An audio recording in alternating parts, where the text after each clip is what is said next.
여러분들 만나뵈서 너무 반갑고요.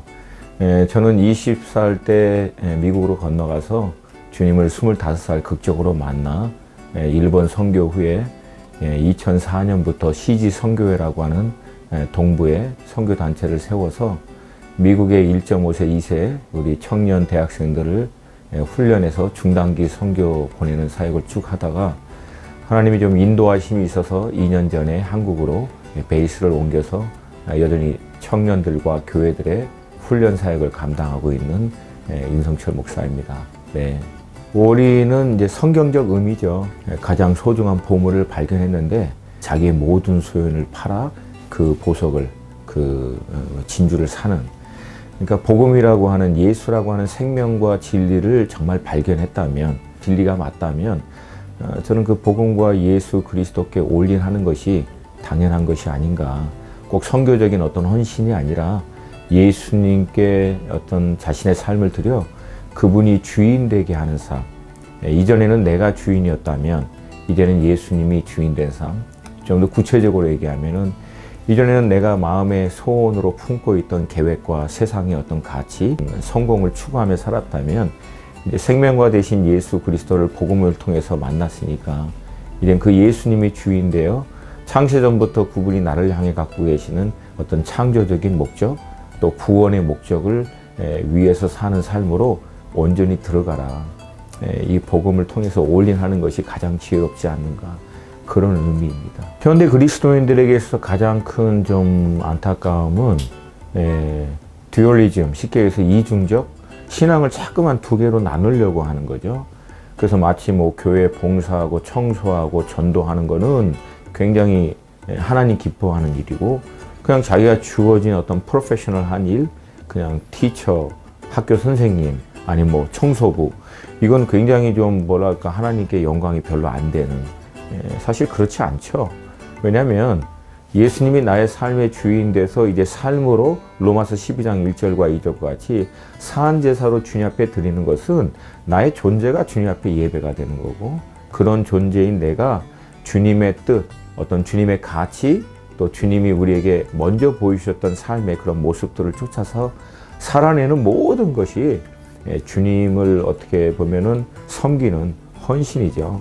저는 그냥 단순하게 얘기하고 싶어요. 우선순위를 정하라는 거예요.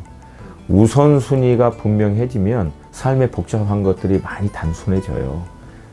가장 이제 실제적으로 얘기하면 말씀과 기도하는 자리에 나아가서 삶의 우선순위를 좀 정리하는 시간을 가지면 실제적으로 우리가 분주한 것 같으면서도 낭비되는 많은 시간들이 있거든요. 이것들을 좀 잘 정리해서 주님을 위해서 헌신하고자 하는 시간들을 본인들이 만들어낼 수 있다고 저는 충분히 봐요. 동기, 그리고 목적. 그것이 저는 제일 중요하다고 봐요. 마음의 중심을 보시는 주님이 우리의 외적인 어떤 행동과 그로 말미암아 나타나는 열매보다도 사실 더 중하게 여기는 것은 마음의 태도거든요. 무슨 동기에 의해서 나는 지금 하려고 하는 일을 하는가. 그리고 이것을 통해서 궁극적으로 내가 원하는 나의 목적은 무엇인가. 그거를 늘 고민하고 그거를 돌아보는 것이 사실 우리들한테는 정말 중요하거든요. 치열하게 자기의 마음의 생각과 태도를 돌아보고 고민하고 거기 앞에서 막 몸부림치는 것들이 없어져 버리면 우리 중에 어느 누구도 장사 없습니다. 그냥 하던 일, 습관에 따라 내성에 젖어서 그냥 하면서도 아무 생각 없이 마치 종교인 같이 그냥 해버릴 수 있죠. 그러므로 저는 늘 말씀 묵상하고 기도하는 자리에서 본인 자신의 어떤 마음의 중심의 동기와 태도들을 점검하는 것들이 사역에 있어서 굉장히 중요하다라고 생각합니다. 쉽고 편하고 간편하고 빠르면 좋은 거다라고 하는 세계관이 현대인들 안에 아주 깊이 뿌리박혀 있다고요. 근데 이제 안타깝게도 이런 세상적인 어떤 흐름과 똑같이 성도들 안에도 신앙생활 자체의 좋은 기준이 쉽고 간편하고 편하고 빠른, 그리고 그런 것들을 잘 제공해주고 시대의 흐름에 맞춘다라고 또 이해를 해요. 현대인들의 어떤 상황과 환경에 잘 맞춰서 앞서가는 교회 일명. 근데 사실 그게 정말 맞다면 예수님의 제자들 그렇게 안 했겠죠. 성경 안에서도 그렇고 2000년 기독교 역사를 보더라도 결국은 말씀과 기도예요. 스스로 그 과정들을 통해서 본인의 영적인 필요를 채울 수 있는 그리스도의 온전한 사람으로 세워내도록 하는 훈련. 시간이 많이 걸려요. 이 훈련 끝냈다. 그러니까 당신 됐습니다. 라고 하는 이 성공률이 사실 상대적으로 굉장히 낮아요. 그러니까 사람들이 이걸 별로 이렇게 매력적이지 않다라는 거죠. 그러나 결국은 이 한 사람이 하나님의 성경적 가치를 거슬러 행하는 그 치열한 현장 가운데 살아남으려면 거기에서 본인이 하나님의 음성 듣고 하나님의 말씀에 인도하심 받고 그거 붙들고 몸부림치면서 살아내야 되거든요. 영적으로 자기가 스스로 먹을 수 있는 사람으로 세워내는 거거든요. 과연 혼자 있을 때 영적으로 중요한 결정을 내려야 되는 삶의 현장 가운데서도 기도로 돌파할 것인가? 말씀 앞에서 오늘도 하나님하고 치열하게 영적인 씨름을 하는 거예요. 뭘 말씀하기를 원하십니까? 제가 뭘 어떻게 하기를 원하십니까? 말씀해 주세요, 하나님. 오늘도 제가 어떤 관점으로 어떤 마음으로 어떻게 구체적으로 하기를 원하십니까? 라고 하는 그 기록된 말씀, 오늘 내가 그 말씀 앞에서 하나님과 인카운트 하는 거죠. 그걸 통해서 성장한 사람들은요, 제가 믿기로는 삶의 현장 가운데서 충분히 돌파할 수 있다고 믿어요. 그거를 할 수 있도록 세워주는 게 지금 이 시대 그리스도인들에게 있어서 제일 중요하지 않는가, 그렇게 보고 있습니다. 리더는 리드하는 사람이에요. 근데 어떤 그룹이나 사람들을 리드하기 위해서는 리더가 구체적인 방향을 갖고 있어야겠죠. 왜냐하면 어디로 인도할 거냐는 얘기, 어느 방향으로. 사실 그게 우리가 얘기하는 비전이라고 할 수 있어요. 그래서 저는 리더는 누구보다도 본인의 리더인 주님에게 허락하신 그 공동체를, 그 지체들을 인도할 수 있는 디렉션을 받기 위해서 몸부림치는 시간들이 꼭 필요하고, 물론 한 번 받았다고 해서 끝나는 게 아니라 받고 난 다음에 계속해서 그거를 확정받고 공동체를 리드하는 어떤 그 비전, 그 디렉션을 어떻게 받을 수 있는가, 본인의 리더한테 받는 거죠. 그러니까 목회자인 나의 리더는 예수님이잖아요. 그러니까 결국 나를 그의 완전하신 어떤 데스티니, 그분이 창세전부터 계획하시고 나를 구원하신 이 시대 가운데 나를 그분의 종으로 인도하신 그분의 어떤 계획, 의중이 있을 거 아니에요. 그러니까 그것을 결국은 주님 안에서 발견하고 그 방향을 이제 선포하는 거죠. 그리고 하나님이 내게 맡겨주신 몇몇 사람이든 아니면 공동체든 아니면 큰 교회든 직장이든 결국 그 사람은 내게 주신 그 비전을 함께 공유하여 결국은 그것을 이룰 수 있도록 하나님이 허락하신 사람이라고 믿고 그것을 계속 이제 선포하는 거죠. 강단에서나 아니면 스몰 그룹에서나 계속해서 그거를 이제 소통을 해야겠죠. 그러니까 비전 캐스팅이라고 얘기할 수 있는데 그것들을 계속 나누면서 결국은 나머지 분들이 이 비전은 우리 교회 비전이 아니라 나의 비전이야. 왜냐하면 그 몸인 교회의 지체이잖아요. 그렇게 되도록 해야 되는 거죠. 결국은 리더가 사람을 품고 동일한 그 비전을 향해서 온전히 나아가도록 하기 위해서는 마지막 테스트는요, 성품이에요. 결국은 성품이 그 따라오는 자들로 하여금 그 비전을 어떻게 보면은 받아들일 수 있도록 하는 통로가 아닌가. 그러니까 좋은 비전이 있는데 이게 밑에 있는 사람까지 흘러가지 못하는 결정적인 이유는 많은 경우에 성품이에요. 비전도 중요해요. 근데 결국은 그 비전으로 인도하는 매일매일의 어떤 그 인도하심, 그 음성을 리더는 놓치지 않는 것이 더 중요하죠.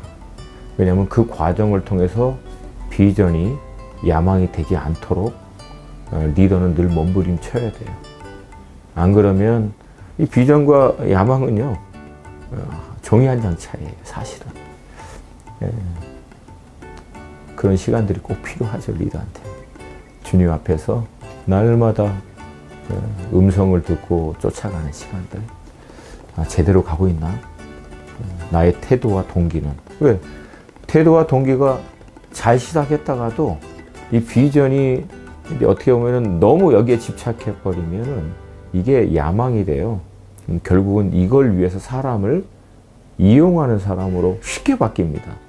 똑같은 디렉션으로 인도하는데도 불구하고 내가 이 사람들을 어떤 태도와 어떤 목적, 어떤 마음으로 대하느냐에 따라서 나는 이 사람들을 그리스도의 사람으로 세우는 사람이 될 수도 있고요. 이용하는 사람이 될 수 있어요. 리더는 그걸 참 두렵게 늘 돌아봐야겠죠. 네. 영혼들 섬기다 보면은 지치고 힘들 때 참 많죠. 뭐 그러면 어떻게 해야 되냐. 그래도 품어야 되죠. 끝까지. 우리는 우리 스스로 누군가를 온전히 사랑하고 섬길 수 있는 영적인 어떤 그 공급을 스스로 만들 수 있는 사람은 절대 아닙니다. 받은 만큼 흘러보낼 수 있는 거예요. 이게 영적인 원리입니다. 그러니까 만약에 내가 받는 것보다 더 많이 흘러보내고 있다. 그게 이제 흔히 우리가 직면하게 되는 번아웃이에요. 절대 그렇게 잘 안 돼요. 만약에 그러면 안 받으면 계속 흘러보내야 되면 뭐가 나오겠어요? 내 안에 있는 것들이 나오죠. 짜증, 불평, 원망 이런 것들이. 그러니까 벌써 그게 내 안에 일어나고 있다면은 내가 충분히 공급을 받고 있지 못하구나. 아니면 너무 많은 곳에 무분별하게 흘러보내는 건 아닌가. 규모 있게 하는 거 굉장히 중요할 때도 있습니다. 물론 이제 주님의 남은 고난에 동참해서 목숨을 바칠 때까지 해야지 뭐 그런 게 어딨냐. 맞는 말이에요. 전혀 틀린 말은 아니에요. 그럼에도 불구하고 분명한 것은 내가 받은 것이 없으면 줄 거는 없다는 거예요. 더 좋은 것, 그건 주님 앞에 머물러 있는, 주님으로부터 공급을 받는 것. 영혼들을 품고 섬기는 분들이 1차적으로 집중해야 될 것은 본인이 주님에게 충분히 공급을 받는 시간들을 확보하는 거예요. 시간의 양이 많으면 많을수록 그것을 받을 수 있는 게 충분하겠죠. 올인은 어떻게 보면은 예수님이 나를 위하여 행하신 모든 것들에 대한 나의 반응이죠. 사실 주님이 우리에게 올인을 먼저 하셨잖아요. 아끼지 아니하고 자기의 모든 것들을 내어주시고 십자가에 주님이 먼저 올인하셨거든요. 그리고 나서 너도 이제 내게 올인하지 않을래.